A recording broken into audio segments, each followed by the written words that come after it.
This is Critical Nonsense, our high-lowbrow show about culture, science, and tech.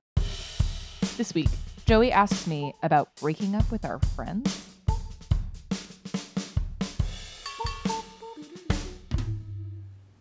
Woo!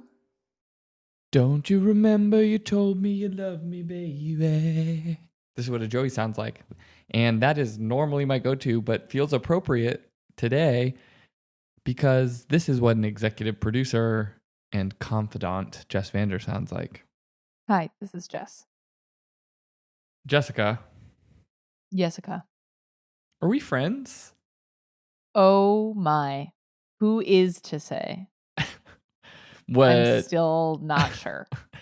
what you, the listener, may be blissfully unaware of is Jess and I had, what do we call it, a fight? I don't know if it was a fight. I think that we were fighting.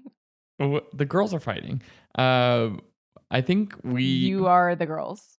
Yeah, yes, I am the girls. We had a dispute, a turbulence, maybe 6 years ago, where Jess said, "Are we?" Or maybe I said to you, "Are we friends?" Do you remember the chronology of this story correctly? Something. I asked or even claimed that it wasn't clear whether we were friends, and then you took offense because you were like, "Well, wait, what do you mean? We're not friends?" And then I remember how it started. I was upset because you brought Ryan, your boyfriend, to the Christmas party that you had been dating for like half a year. 4 months, but go on. I was like, you have a boyfriend? How has this never come up? We at that point were sitting next to each other in the office. We were doing the show. I was like, how dare you? And I was like, and somehow the question of I was like, I thought we were friends, and you said, are we friends? And I was are we friends? Second of all, anyways, the reason this is relevant is because today we want to talk about friendship, but specifically, I have been, as who I am, like a 40-year-old dude, even in my orbit, for some reason, I am getting a recent influx of this conversation about female friendship breakups, either seeing Twitter posts or TikTok posts about friends breaking up with friends, and in digging in just a little bit, to be fair, I'm like, wait, is this a thing that best friends just break up with each other and never talk to each other again? That doesn't feel like how that works, but I'm missing something. It seems like maybe actually, no, that is actually how it works, and I was just blissfully unaware of this. And so the questions that are swirling in my mind are sort of why would you break up with your best friend? Because they're the worst. It is no longer giving. Oh, no. See, that alone is ground for breaking a friendship up. Turns out we're not friends. Yeah. I just got the friendship ick, and it's over. Sorry. Well, we had a good run. The idea that one could even, before we even get to the question of why you would break up with your friends, that presumes that there is a thing to break up that isn't just friendship. That is a thing more than friendship, right? I guess, this is the some of the interesting dynamic that's emerged is some of what sparked this was there had been a post where a woman just gave a long accounting of she was just in a lot of pain about she was broken up with or dumped by someone who she thought was like either her best friend or, the very small group of best friends type of thing. And it really hurt her. And it was, like worse than a romantic breakup, seemingly. And then in some of like the explanations, one person said the explanation is quite simple. Those relationships are pararomantic in nature, talking about the idea that like it sort of approaches everything but the sort of sexual component of a relationship, but like may get fully up, like deep intimacy and sharing, commitment to one another, spending lots of time, even, like sharing physical space of like cuddling, grooming each other, like having sleepovers and things like that, like even as adult women. And I was like, that's interesting. And so I started like just poking around the internet, just like trying to be like, am I just like getting a few random anecdotes and seeing a pattern where one doesn't exist? But like, even just last year, like Oprah magazine had like should you really break up with that friend? Black Love, How to Grieve Women Friendships That No Longer Serve Us. Uh, Elle magazine in August of last year, we need to talk about our ex best friends. Like, friendship breakups suck more than romantic ones. I was like, oh, like this clearly is a thing that I was just unaware of. And someone posted a quote from Robin Dunbar's book of Dunbar Numbers fame. The book is called Friends. Men were equally likely to have fallen out with males and females, but women were nearly twice as likely to have fallen out with another woman than they were with a man, suggesting that female-female relationships are especially fragile. And I was like, I've been like completely unaware of this, and I started kind of like poking around with either my friends or like closer, and I was like, oh no, like they had a breakup and they had a breakup, and I was like, this is everywhere. What's happening? I like, can you tell me? Like, As the resident woman on this show. yeah, Yeah, it's interesting because I'm thinking about, even taking the you have to separate. I mean, at least for me, I'm trying to separate it from whatever that very healthy and predictable baseline is of relationships forming and uh decoupling the sort of natural ebb and flow of relationships, making new friends, letting go of new friends, keeping the old, letting go of the old. I don't know. That's yeah, typical, right? But yeah, the idea that um you know that there has reached some degree of intimacy or sense of obligation to the other person, that there needs to be an acknowledgement of parting, feels like an interesting and new idea. I admit I personally am somebody who holds really tight my relationships, but can speak from personal experience that, you know, the sensation of ghosting in friendships I have personally experienced before, and probably for my own sense of obligation, commitment to those friends, that hurt more than just, we've grown apart, right? There has to be something to lose, something to break for for an ex-friend to yeah, exist rather than, oh, that's somebody I used to know.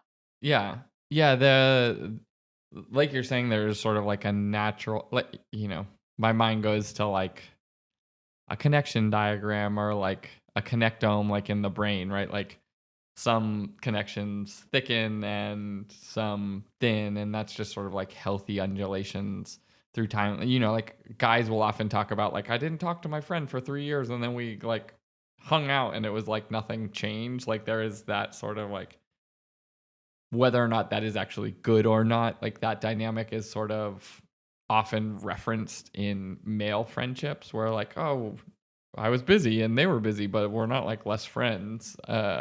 You know? Right.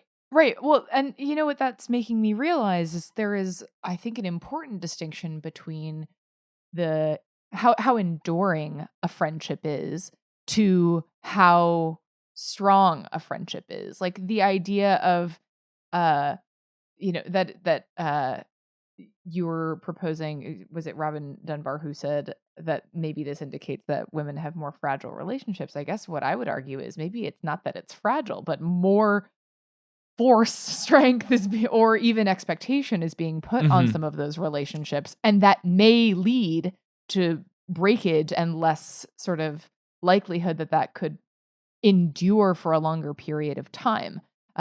Maybe it's more likely to be sort of a flash in the pan if higher expectations are at play, more intimacy is shared such that everything could sort of ball up and explode. Yeah, I mean it's interesting from the perspective of not that they are not that they are fragile, which I think is like a fair pushback on that quote, um, but that they are like the behavior of pruning versus atrophy is like an Yes. interesting one of making a conscious decision that I'm actually going to end this relationship as opposed to like just allow it to atrophy and maybe I'll talk to them 3 times over the next 30 years and like leave it at that and like be okay with that. Be like, no, you will not be receiving a Christmas card. Like Right. I mean, we can't talk about this without acknowledging there could very reasonably be a link to cancel culture, no? The idea that uh maybe some veil is uh pulled back on who we thought a person was, the kind of loyalty they owed to us. And I'm only describing sort of those relationships that really flame out in some mhm. kind of meaningful moment, which in my mind is the first thing I think of when it comes to the pruning behavior rather than the atrophying behavior. A slow and steady decline is one that I imagine would be less likely to require someone to say, "Hey, we're not hanging out as much, and I just wanted to confirm with you that we're less friends." That doesn't seem as likely than some more meaningful coming to a head moment between friends. Have you seen anything that indicates one way or another? Yeah, I was as you were talking, I was thinking about like the idea of frenemies, right? Like because I mean I truly I have no idea whether this sort of like explicit and direct conscious uncoupling like breakup of friendships is a new or old phenomena. Like I don't know.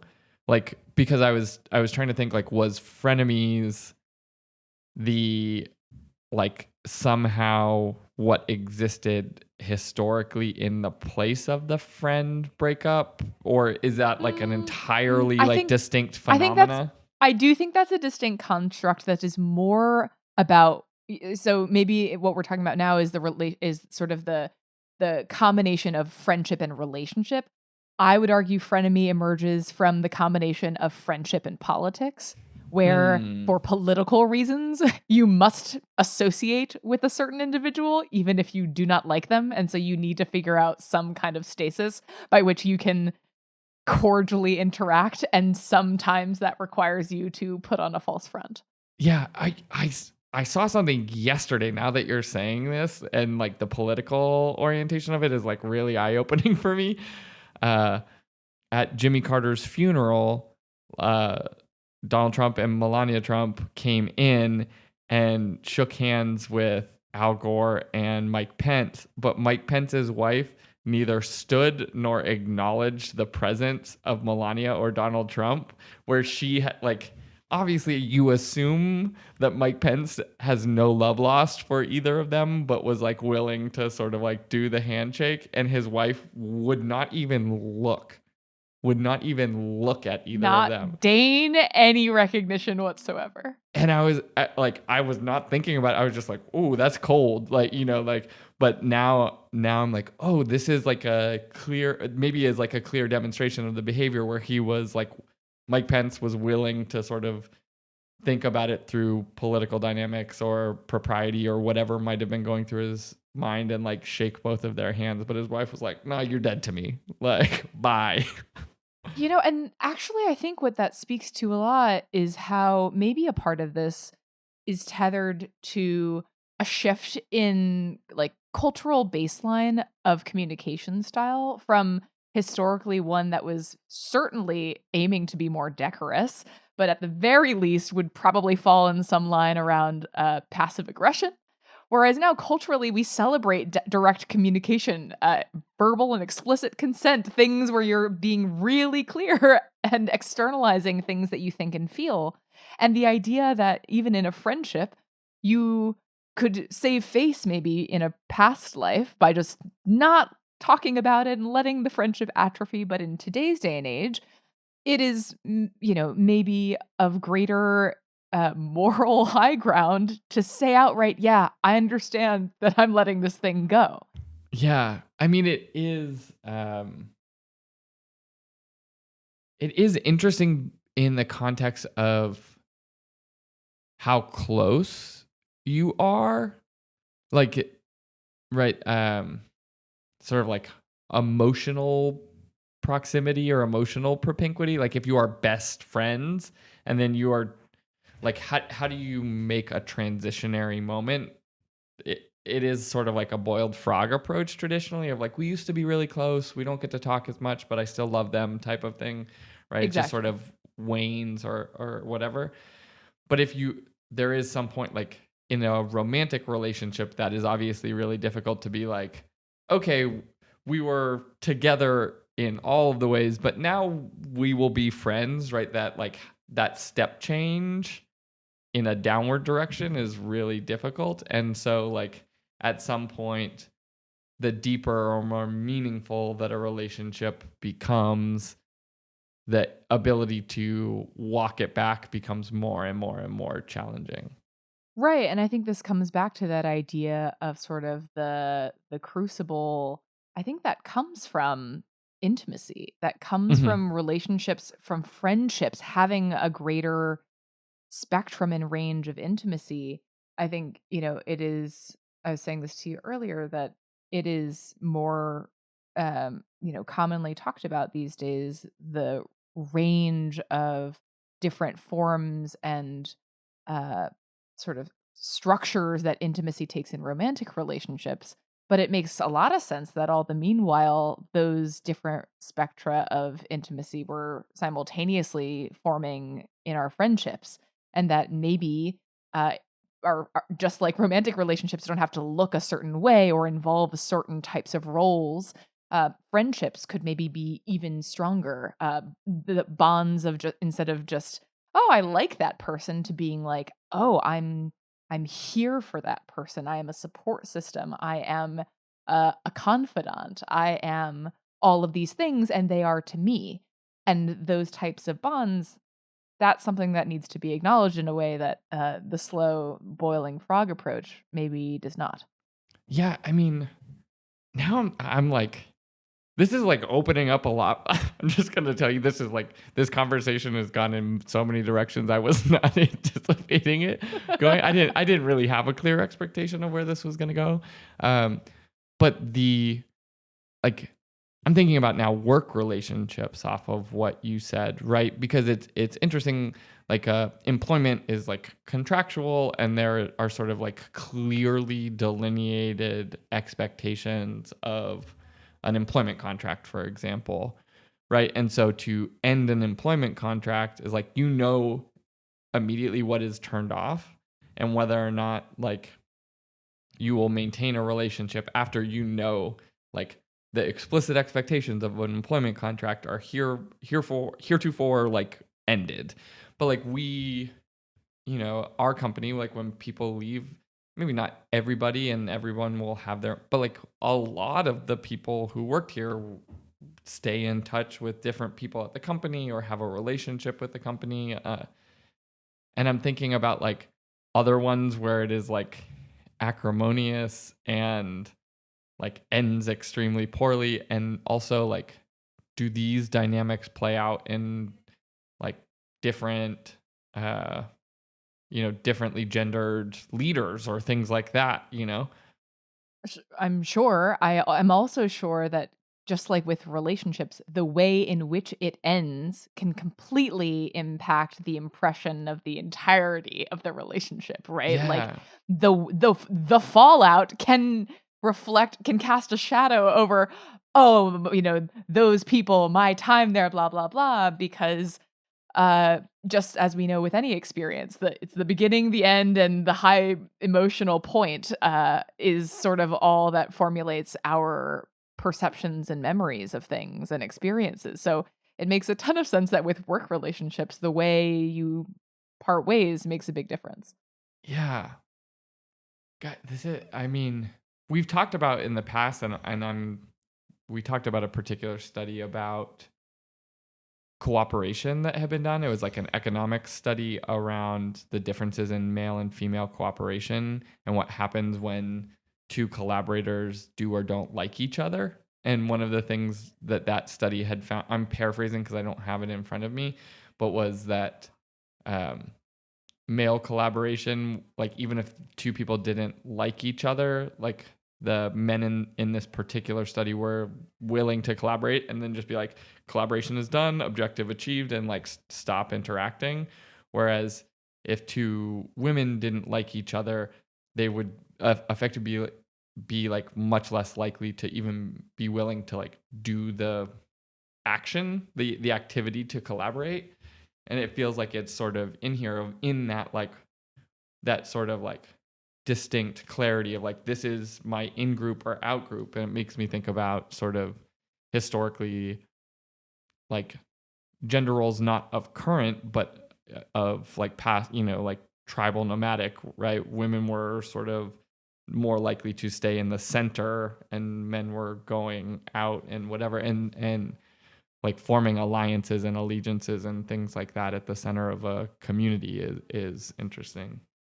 Let's do a comparative study of boy bands and girl groups and just see where Ooh. it nets out. Ooh. First, I love this. But like all I'm thinking about is like, okay, wait, so like NSYNC and Backstreet Boys are all friends, but Destiny's Child is fraught. Well, the long arc of history. But Well, Destiny Child has multiple fraught eras. What's another girl band that broke up? I'm like, I mean, or just aged out, like Spice Girls. or K-pop groups. Nicki and Cardi B. We're doing collabs. Okay, And we're then all of a doing sudden, collab. I mean, the phrase "the girls are fighting" The girls are literally fighting. came from when they started fighting. Yeah, I don't know. Like, there's so much more here than I was ready and willing or prepared to get into. I don't know, Now. Jess. Can you find the path to reconciliation? I'll do my AKA best. the wrap-up corner. Well, this idea of breaking up with friends has taken us on a tour examining friendship today, especially female friendships and the sort of polar extremes of intimacy that can be experienced today, and also the way that gives some kind of sense of obligation or responsibility in the way that we say goodbye. And it's interesting to see overlaps between friendships, romance, politics, boy bands. There's so many different intersections of how friendships form, bloom, and decay today. And maybe we just need to spend a little more time on this. Let us think about it. Yeah. I want to know if you have like friendship breakup stories and you're listening to this or an opinion. I'm like so curious. Like, We please share. need to know. You can redact all the names or make them up, I but we like want to know. as you were going through that, I realized I think I got friendship broken up from a woman Boom. But I didn't realize because it wasn't like in my mode of like how things would work. But it happened to you. Yeah. You dumped. I got dumped. Didn't even know it. Didn't know we were together. Didn't know. Maybe that's a little less satisfying to them. They're like, I didn't even know. Wait, did I get dumped? Wait, are you breaking up with me?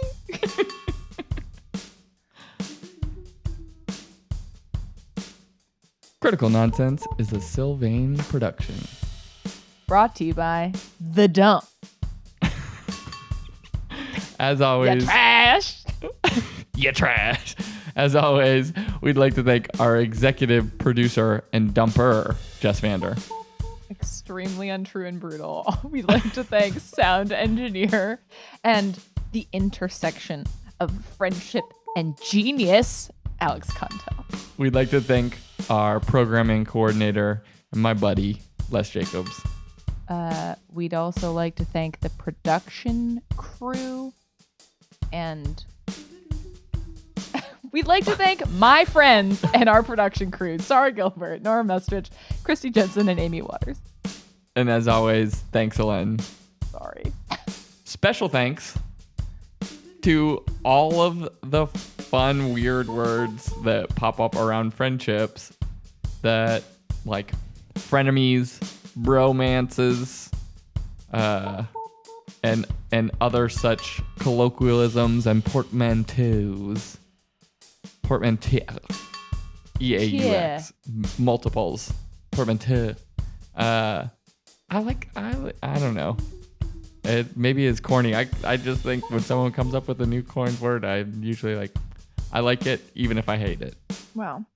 I would like to give special thanks to Professor Ralph Williams, who taught a course on love and friendship at the University of Michigan and was one of my most inspiring classes I ever took, and also the last class I ever had before I graduated. And I learned so much about friendship from him. Thank you, Ralph. Thanks to Derek Thompson, who just put out another full Atlantic cover story about the antisocial century, because he's out here just trying to get people to be friends, hang out, party, get together. He's trying to make friends. Yeah. He's not dumping it. He's not dumping anybody. He's like, get on the bus. We're going. Get on the bus. He does seem like a nice guy. He could be a total jerk. I have no idea. I've never met him, but he seems like a nice guy. And maybe he is a nice guy.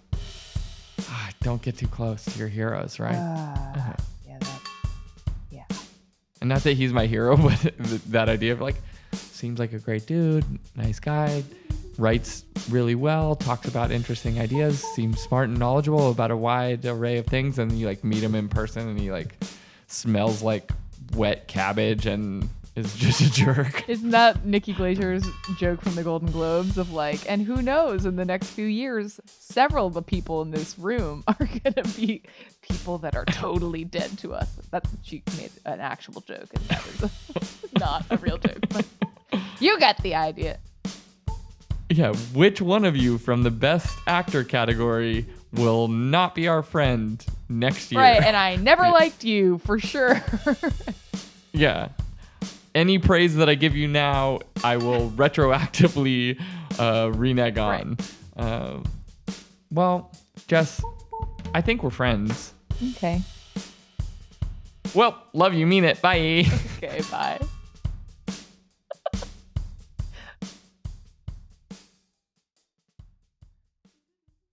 Alex, cut all of this. None of this is happening, and we're cutting all of this.